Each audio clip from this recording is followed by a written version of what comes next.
Screen YouTube ಚಾನೆಲ್ಗೆ ಸ್ವಾಗತ. ನಾನು ಶ್ವೇತಾ ಕಲ್ಕಣಿ. 9 ತಿಂಗಳ ವನವಾಸದ ನಂತರ ಭೂಮಿಗೆ ಮರಳಿರುವಂತಹ ಸುನಿತಾ ವಿಲಿಯಮ್ಸ್ ಅವರು ಹಲವು ದಿನಗಳ ನಂತರ ಅಂತಂದ್ರೆ ಅವರು ಭೂಮಿಗೆ ಕಾಲಿಟ್ಟು ಭೂಮಿಗೆ ಮರಳಿ ಹತ್ತತ್ರ ಒಂದು 15 ದಿನ ಆಯ್ತು.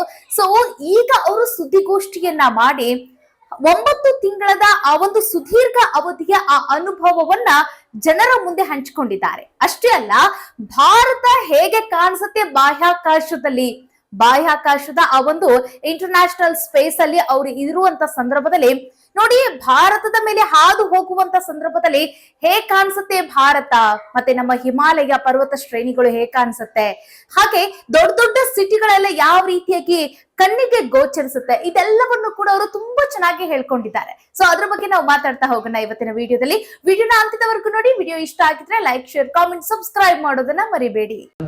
India is amazing. Every time we went over the Himalayas, and I'll tell you, Butch got some incredible pictures of the Himalayas. Just amazing.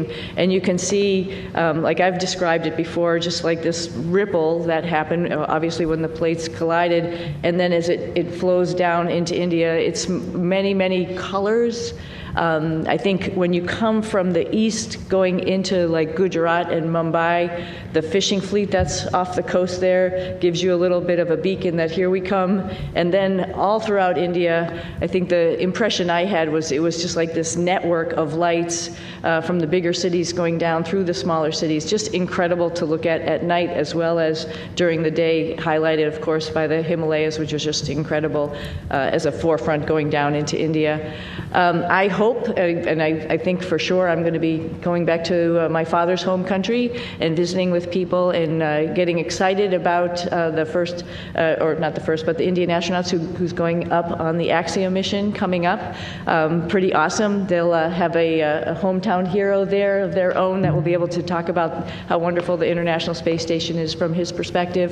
But I hope I can meet up at some point in time and we can share our experiences with as many people in India as possible, because it's a great country, another wonderful democracy that's trying to put its foot in the space countries, and we'd love to be part of that and help them along. Yes, ವೀಕ್ಷಕರೇ, Sunita Williams ಅವರು ಮಾತಾಡ್ತಾ ಇರುವಂತ ಆ ಮಾತು, ಮತ್ತೆ ಅವರಲ್ಲಿರುವಂತ ಆ fire, ಮತ್ತೆ ಅವರಲ್ಲಿರುವಂತ ಆ ಎನರ್ಜಿನ ನಾವು ಗಮನಿಸ್ತಾ ಇದ್ರೆ, ಅಂತಂದ್ರೆ ಈಗ ಅವರು ಹೋಗಿ ಬಂದು ಸುಮಾರು ಒಂದು 15-20 ದಿನ ಆಯ್ತಲ್ವಾ. ಸೊ ಈ ಸಂದರ್ಭದಲ್ಲಿ ಅವರು ಆರೋಗ್ಯದಲ್ಲಿ ಯಾವುದೇ ರೀತಿಯಾದಂತ ಬದಲಾವಣೆ ಆಗಿಲ್ಲ ಅನ್ನೋದು ಅವರ ಮಾತಿನಲ್ಲಿ, ಅವರ ಎನರ್ಜಿಯಲ್ಲಿ ಬಹಳ ಸ್ಪಷ್ಟವಾಗಿ ಗೊತ್ತಾಗುತ್ತೆ. ಅಂದ್ರೆ ಕೆಲವೊಂದಿಷ್ಟು ವಿಶ್ಲೇಷಣೆ ಪ್ರಕಾರ ಏನು ಅಂತಂದ್ರೆ, ಯಾರೆಲ್ಲ ಗಗನಯಾನವನ್ನ ಮುಗಿಸ್ಕೊಂಡು ಬರ್ತಾರಲ್ಲ, ಸೊ ಅವರ ದೇಹದಲ್ಲಿ ಒಂದಿಷ್ಟು ವ್ಯತಿರಿಕ್ತ ಪರಿಣಾಮಗಳು ಆಗತ್ತೆ. ಕ್ಯಾನ್ಸರ್ ಕಾರಕ ರೋಗಗಳಾಗಿರ್ಬೋದು, ಅಥವಾ ಕೂದಲು ಉದುರುವಂತದ್ದು, ಮತ್ತೆ ದೇಹದಲ್ಲಿರುವಂತ ಮೂಳೆಗಳೆಲ್ಲ ಕುಗ್ಗುವಂತದ್ದು, ಮತ್ತೆ ಒಂದಷ್ಟು ಸಮಸ್ಯೆಗಳು, ನಾನಾ ರೀತಿಯಾದಂತ ಸಮಸ್ಯೆಗಳು ಕಾಣಿಸ್ಕೊಳ್ಳುತ್ತೆ. ಕಣ್ಣಿನ ಮೇಲೆ ಎಫೆಕ್ಟ್ ಆಗಿರುತ್ತೆ. ಮತ್ತೆ ಅವರು ಈ ಗುರುತ್ವ ಇಲ್ಲದಿರುವಂತಹ ಜಾಗದಲ್ಲಿ ಇದ್ದು ಈ ಗುರುತ್ವಾಕರ್ಷಣೆ ಇರುವಂತಹ ಈ ಭೂಮಿಯಲ್ಲಿ ಅವ್ರಿಗೆ ಜೀವನ ಮಾಡೋ ಸ್ವಲ್ಪ ಕಷ್ಟ ಆಗಿರತ್ತೆ, ಹೊಂದಿಕೊಳ್ಳಕ್ ಕಷ್ಟ ಆಗತ್ತೆ ಅನ್ನುವಂಥದ್ದು ಒಂದಿಷ್ಟು ವಾದ ಇತ್ತಲ್ಲ. ಸೊ ಆ ಎಲ್ಲ ವಿಚಾರವನ್ನ ನಾವು ಸುನಿತಾ ವಿಲಿಯಮ್ಸ್ ಅವರನ್ನ ನೋಡ್ತಾ ಇದ್ರೆ, ಅವರ ಮಾತುಗಳನ್ನ ಕೇಳಿಸ್ಕೊಳ್ತಾ ಇದ್ರೆ, ಅದ್ಯಾವುದು ಕೂಡ ಸುನಿತಾ ವಿಲಿಯಮ್ಸ್ ಅವ್ರಿಗೆ ಸಂಬಂಧನೇ ಇಲ್ವೇನೋ ಅನ್ನೋ ರೀತಿ, ಒಂದ್ ರೀತಿ ಅವರನ್ನ ಫೈರ್ ಬ್ರ್ಯಾಂಡ್ ಅಂದ್ರೂ ಕೂಡ ತಪ್ಪಿಲ್ಲ. ಅಷ್ಟೊಂದು ಅವರ ಮಾತುಗಳು ಖಡಕ್ ಆಗಿ ಬರ್ತಾ ಇತ್ತು. ತುಂಬಾ ಚೆನ್ನಾಗಿ ಅವ್ರು ಮಾತಾಡ್ತಾ ಇದ್ರು. ಮತ್ತೆ ಒಂದು ಗಮನಿಸ್ಬೇಕು ನೀವು, ಅವ್ರಿಗೆ ವಯಸ್ಸು 58. ಈ ಒಂದು ಸಮಯದಲ್ಲೂ ಕೂಡ ಅವರಲ್ಲಿರುವಂತ ಆ ಎನರ್ಜಿ, ನಾವೆಲ್ಲೋ ಒಂದು 25 ಹರೆಯ ಅಥವಾ ಒಂದು 30 ವಯಸ್ಸಿನವರ ಜೊತೆ ನಾವು ಮಾತಾಡ್ತಿದೀವಿ ಏನೋ, ಅಷ್ಟೊಂದು ಅವರಲ್ಲಿ ಆ ಒಂದು ಎನರ್ಜಿ ಇರೋದು ಗೊತ್ತಾಗ್ತಾ ಇತ್ತು. ಅಷ್ಟೊಂದು ಚೆನ್ನಾಗಿ ಮಾತಾಡ್ತಾ ಇದ್ರು. ಅವರ ಈ ಒಂದು ಎನರ್ಜಿ ಆಗಿರ್ಬೋದು, ಮತ್ತೆ ಅವರ ಈ ಒಂದು ನಗು ಹೀಗೆ ಮುಂದುವರಿಯಲಿ ಅನ್ನೋದು ನಮ್ಮ ಆಶಯ. ಮತ್ತೆ ಅವರಲ್ಲಿ ಈಗೇನ್ ಆರೋಗ್ಯ ಇದೆಯಲ್ಲ, ಸೊ ಈ ಆರೋಗ್ಯ ಹೀಗೆ ಕಾಪಾಡ್ಕೊಳ್ಳಿ, ಹೀಗೆ ಇರ್ಲಿ ಅನ್ನೋದು ಕೂಡ ನಮ್ಮ ಆಶಯ. ಅವರು ಬಾಹ್ಯಾಕಾಶದಲ್ಲಿ ಇರುವಂತ ಸಂದರ್ಭದಲ್ಲಿ, ಸ್ಪೇಸ್ ಅಲ್ಲಿ ಇದ್ದಾಗ ನಮ್ಮ ಭಾರತ ಹೇಗೆ ಗೋಚರಿಸ್ತಾ ಇತ್ತು, ಹೇಗೆ ಕಾಣಿಸ್ತಾ ಇತ್ತು ಅನ್ನೋದನ್ನ ತುಂಬಾ ಚೆನ್ನಾಗಿ ಹೇಳಿದ್ದಾರೆ. ಈಗ ನೋಡಿ, ಸರ್ವೇ ಸಾಮಾನ್ಯವಾಗಿ ಈಗ ಯಾರು ಫ್ಲೈಟ್ ಹತ್ತಿರೋದಿಲ್ಲ ನೋಡಿ, ಯಾರು ಫ್ಲೈಟ್ ಅಲ್ಲಿ ಹೋಗಿ ಪ್ರಯಾಣ ಮುಗಿಸ್ಕೊಂಡ್ ಬಂದಿರಲ್ಲ, ಸೊ ಅವ್ರಿಗೊಂದು ಕುತೂಹಲ ಇದ್ದೇ ಇರುತ್ತೆ, ಹೇಗ್ ಕಾಣಿಸ್ತಾ ಇರತ್ತೆ, ಅಷ್ಟು ಮೇಲೆ ಹೋಗಿರತ್ತಲ್ಲ ಆ ಫ್ಲೈಟು, ಕೆಳಗಡೆ ಭೂಮಿ ಹೆಂಗ್ ಕಾಣ್ತಾ ಇರತ್ತೆ, ಬಿಲ್ಡಿಂಗ್ಸ್ ಗಳೆಲ್ಲ ಹೆಂಗ್ ಕಾಣಿಸ್ತಾ ಇರತ್ತೆ, ಆ ಮೋಡಗಳೆಲ್ಲ ಹೆಂಗ್ ಬರ್ತಾ ಇರತ್ತೆ, ಹತ್ರಕ್ಕೆಲ್ಲ ಬರುತ್ತಾ. ಸೊ ಈ ರೀತಿಯಾದಂತ ಒಂದು ಸಿಂಪಲ್ ಪ್ರಶ್ನೆಗಳು ಮನುಷ್ಯನ ತಲೆಯಲ್ಲಿ ಓಡ್ತಾ ಇರುತ್ತೆ. ಸೊ ಹಾಗೆ ಈಗ ಬಾಹ್ಯಾಕಾಶ ಅಂತಂದ್ರೆ ಈ ವಿಮಾನ ಪ್ರಯಾಣ ಇದೆಯಲ್ಲ, ಸೊ ಅದಕ್ಕಿಂತ ಊಹಿಸದಂತಹ ಎತ್ತರ ಬಾಹ್ಯಾಕಾಶ. ಸೊ ಆ ಬಾಹ್ಯಾಕಾಶದಲ್ಲಿ ಸುನಿತಾ ವಿಲಿಯಮ್ಸ್ ಅವರು ಸುದೀರ್ಘ 9 ತಿಂಗಳ ಕಾಲ ಆ ಜರ್ನಿಯನ್ನ ಮುಗಿಸ್ಕೊಂಡು ಬಂದ್ಮೇಲೆ ಸುದ್ದಿಗಾರರಿಗೆ ಒಂದಿಷ್ಟು ಪ್ರಶ್ನೆಗಳು ಇದ್ದೇ ಇರತ್ತೆ. ಹೆಂಗಿತ್ತು ಆ ಒಂದು ಪ್ರಯಾಣ, ಮತ್ತೆ ಭಾರತ ಹೇಗ್ ಕಾಣಿಸ್ತಾ ಇತ್ತು, ಮತ್ತೆ ಭೂಮಿ ಹೆಂಗ್ ಕಾಣಿಸ್ತಾ ಇತ್ತು, ಈ ಪ್ರಶ್ನೆ.